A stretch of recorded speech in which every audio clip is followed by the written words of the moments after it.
ओम शांति। सुनते हैं 19 सितंबर 75 के अव्यक्त बाप दादा के मधुर महावाक्य। आज की अव्यक्त वाणी में बाबा ने अमृत वेले सैर का समाचार सुनाते हुए 3 प्रकार के बच्चों के रिजल्ट सुनाए। वो कौन सी 3 प्रकार की है वो सुनना मुरली में। फिर नेक्स्ट बाबा ने गॉडली स्टूडेंट के रूप में पढ़ते हुए भी 3 प्रकार के गॉडली स्टूडेंट देखे। तत्पश्चात बाबा ने दिन भर कर्मयोगी बनते हुए भी इस चैतन्य फुलवाड़ी, बाबा की फुलवाड़ी के 3 प्रकार के फूल देखे। वो कौन से देखे? फिर लास्ट बाबा ने वर्तमान समय कौन से अभ्यास की बहुत आवश्यकता है। तो सुनते हैं 19 सितंबर 75 की अव्यक्त मुरली, और मुरली का टाइटल है शक्तियों एवं पांडवों की विशेषताएं। सभी आत्माओं की जन्म पत्री जानने वाले ज्ञान सागर त्रिकालदर्शी शिव बाबा बोले, आज अमृत वेले सर्व स्थानों, सेवा स्थानों का सैर किया और वह सैर का समाचार सुनाते हैं। क्या देखा? हर एक रूहानी बच्चे रूह को राहत देने के लिए और मिलन मनाने के लिए और रूहवान करने के लिए वह अपने दिल की बातें दिल्ला राम बाप के आगे रखते हुए अपने को डबल लाइट का वरदान दे भी रहे थे और ले भी रहे थे। कोई बच्चे विश्व कल्याणकारी स्वरूप में स्थित होकर बाप द्वारा मिले हुए सर्व शक्तियों का वरदान व महादान अनेक आत्माओं के प्रति दे रहे थे। 3 प्रकार की रिजल्ट बाप दादा ने देखी। कौन सी? अब सुनना बड़े ध्यान से।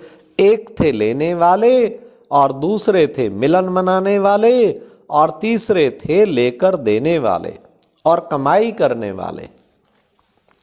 ऐसे 3 प्रकार के बच्चों को चारों ओर देखा। एक लेने वाले, दूसरे मिलन मनाने वाले, तीसरे लेकर फिर देने वाले अर्थात कमाई करने वाले। यह सब देखते हुए इसके बाद गॉडली स्टूडेंट के रूप में भी देखा। क्या देखा? सुनो बाप दादा का सैर का समाचार। हर एक स्टूडेंट के रूप में गॉडली स्टूडेंट गॉडली नॉलेज पढ़ने के लिए उमंग और उत्साह से अपने अपने रूहानी विश्वविद्यालय की ओर जा रहे हैं। अमृत वेले के बाद फ्रेश होके सब सेंटरों की ओर दौड़ते जा रहे हैं। नंबरवार पुरुषार्थ अनुसार सब अपनी पढ़ाई में लगे हुए हैं। हर एक सेवा केंद्र सभी लगे तो हुए ना पढ़ाई में, डायरी पेन लेके सब जाएंगे। हर एक सेवा केंद्र की रूहानी रौनक अपनी अपनी थी। हर जगह की रूहानी रौनक अपनी अपनी। उसमें भी 3 प्रकार के देखे। एक थे, आप सुनना बड़े ध्यान से, गॉडली स्टूडेंट 3 प्रकार के। एक थे सिर्फ सुनने वाले, अर्थात सुन सुनकर हर्षित होने वाले, वाह बाबा ने कितना बढ़िया सुना है। दूसरे थे सुनकर समाने वाले, अंदर समाले में, और तीसरे थे बाप समान नॉलेजफुल बनकर औरों को बनाने वाले। ये 3 प्रकार के फिर बाबा ने देखे। यह सब देखते हुए फिर तीसरी स्टेज भी देखी। पहली अमृत वेले की स्टेज और दूसरी गॉडली स्टूडेंट की। अब तीसरी का समाचार सुनो। तीसरी स्टेज भी देखी, वह थी कर्म योगी की स्टेज। तीसरी स्टेज में क्या देखा?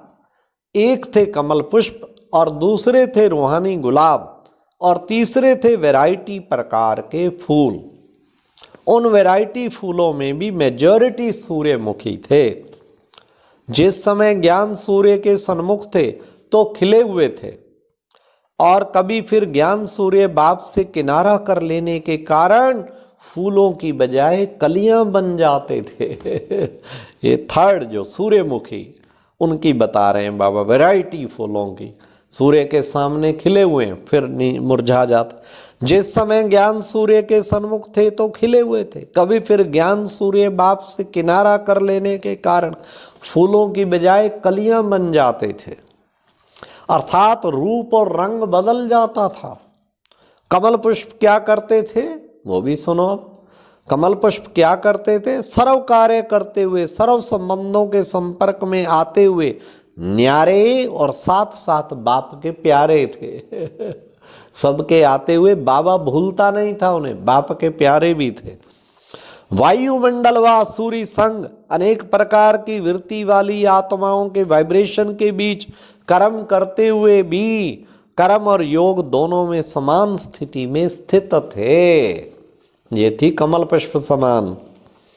अनेक प्रकार की हलचल में भी अचल थे।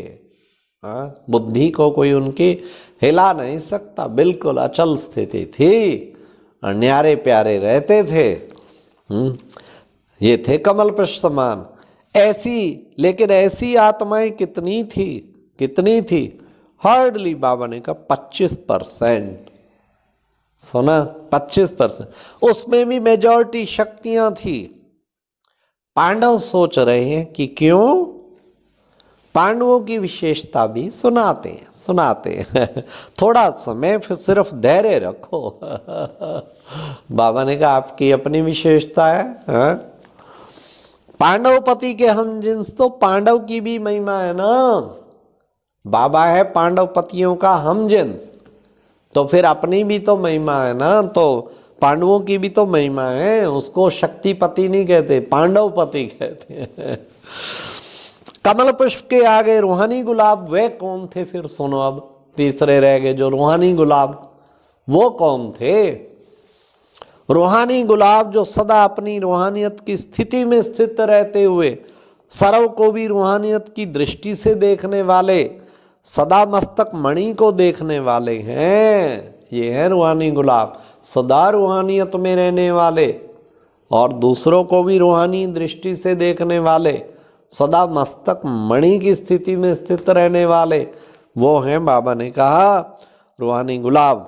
साथ साथ अपनी रूहानियत की स्थिति से सदा हर समय सर्व आत्माओं को अपनी स्मृति, दृष्टि और वृत्ति से रूहानी बनाने में शुभ संकल्पों में रहने वाले, अर्थात हर समय योगी तू आत्मा, सेवाधारी आत्मा होकर चलने वाले, ऐसे रूहानी गुलाब चारों ओर की फुलवाड़ी के बीच बहुत थोड़े कहीं कहीं देखे। यह परसेंटेज बहुत कम थी। 10% वैरायटी फूलों के अंदर एक तो सूर्यमुखी सुनाया, दूसरी क्वालिटी हर मौसम के बड़े सुंदर रंग बिरंगे फूल होते हैं, उन पर मौसम की रंग रूप की रौनक बड़ी अच्छी होती है। हाँ, तो बाबा ने पहली तो बहुत बताई, दूसरी कमल पुष्प 25%, फिर रूहानी गुलाब 10%, फिर वैरायटी फूलों का, फिर बाबा ने उन पर दूसरी क्वालिटी हर मौसम के बड़े सुंदर रंग बिरंगे फूल होते हैं, उन पर मौसम की रंग रूप की रौनक बड़ी अच्छी होती है, बगीचे की शो भी बढ़ा देते हैं। फिर क्या करते हैं, ऐसे मौसम के रंग बिरंगे फूलों के दृश्य भी बहुत देखे। रंग और रूप, यहाँ भी रूप ब्रह्मा कुमार और ब्रह्मा कुमारी का है, रंग ज्ञान का लगा हुआ है, तो रंग भी और रूप भी है, लेकिन रूहानियत कम है। रूहानी दृष्टि और वृत्ति की सुगंध ना के बराबर है। अभी अभी मौसम के अनुसार, अर्थात थोड़े समय के लिए खिले हुए होंगे और थोड़े समय बाद मुरझाए हुए नजर आएंगे।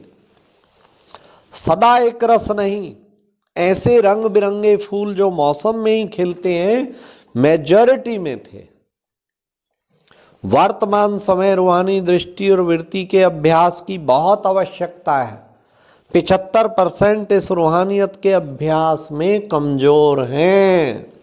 किस चीज की आवश्यकता है? रूहानी दृष्टि और वृत्ति के अभ्यास की बहुत आवश्यकता है।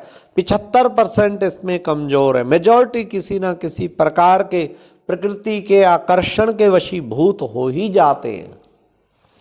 व्यक्ति व वैभव कभी न कभी अपने वश कर लेता है, उसमें भी मनसा संकल्प के चक्कर में खूब परेशान होने वाले हैं। इस परेशानी के कारण स्वयं से दिलकश भी हो जाते हैं।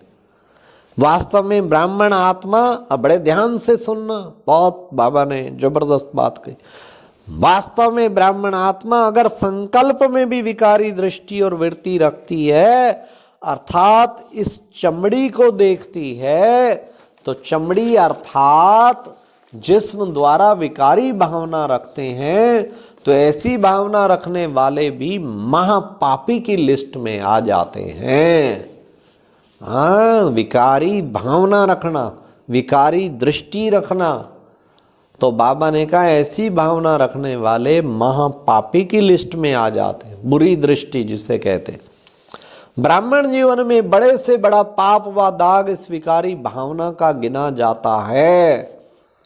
ब्राह्मण अर्थात दिव्य बुद्धि के वरदान वाले, दिव्य नेत्र के वरदान वाले, ऐसे दिव्य बुद्धि और दिव्य नेत्र वाले बुद्धि में संकल्प द्वारा दिव्य नेत्र में एक सेकंड के लिए भी नजर द्वारा इस चमड़ी को व जिस्म को टच भी नहीं कर सकते। दिव्य बुद्धि का, दिव्य नेत्र का शुद्ध आहार और व्यवहार शुद्ध संकल्प है। अगर अपने शुद्ध संकल्प रूपी आधार अर्थात भोजन को छोड़ अशुद्ध आहार स्वीकार करते हो, अर्थात संकल्प के वशीभूत हो जाते हो, तो ऐसे मलेच्छ भोजन वाले मलेच्छ आत्मा कहलाएंगे, अर्थात महापापी आत्मघाती कहलाएंगे। इसलिए इस महापाप के संकल्प से भी स्वयं को सदा बचाने का प्रयत्न करो, नहीं तो इस महापाप का दंड बहुत कड़े रूप में भोगना पड़ेगा। समझा? मलेच्छ भोजन करने वाले, महापापी, आत्मघाती, और फिर बाबा ने कहा ऐसे महापाप के संकल्प में उनको दंड बहुत कड़ा, बहुत कड़े रूप में भोगना पड़ेगा। इसलिए दिव्य बुद्धि और सदा शुद्ध आहारी बनो। समझा? पांडवों की विशेषता क्या देखी? सेवा प्रति हार्ड वर्कर की विशेषता, प्लानिंग बुद्धि, अथक बन सेवा की स्टेज पर हर समय एवर रेडी है। बाबा ने प्लानिंग बुद्धि वरदान दिया होता है पांडवों, और हार्ड वर्कर भी होते हैं, और अथक बन सेवा की स्टेज पर हर समय एवर रेडी हैं। सेवा के सब्जेक्ट में मैदान पर आने वाले मेजॉरिटी पांडव हैं। इस विशेषता में पांडव आगे हैं और इसी सेवा के रिटर्न में हिम्मत और उल्लास अनुभव करते चल रहे हैं। पांडव वातावरण के विकारी वाइब्रेशन के बीच ज़्यादा रहते हैं, इसलिए ऐसे वातावरण में रहते हुए न्यारे और प्यारे रहते हैं, तो उनको इस सफलता में शक्तियों से एक्स्ट्रा मार्क्स मिलती है। लेकिन इस लॉटरी को और ज़्यादा कार्य में लाओ, वह ऐसा गोल्डन चांस और ज़्यादा बन लेना। सुना आज के शहर का समाचार? अच्छा, ऐसे इशारे से समझने वाले, समझदार, स्थूल सूक्ष्म शुद्ध आहारी, सदा श्रेष्ठ व्यवहारी, हर संकल्प में विश्व कल्याण की भावना रखने वाले, विश्व कल्याणी आत्माओं के प्रति बाप दादा का याद प्यार और नमस्ते। ये थी आज की मुरली। अमृत वेला एकदम शक्तिशाली हो और गॉडली स्टूडेंट, मास्टर नॉलेजफुल और कर्म योगी भी रूहे गुलाब। ओम शांति।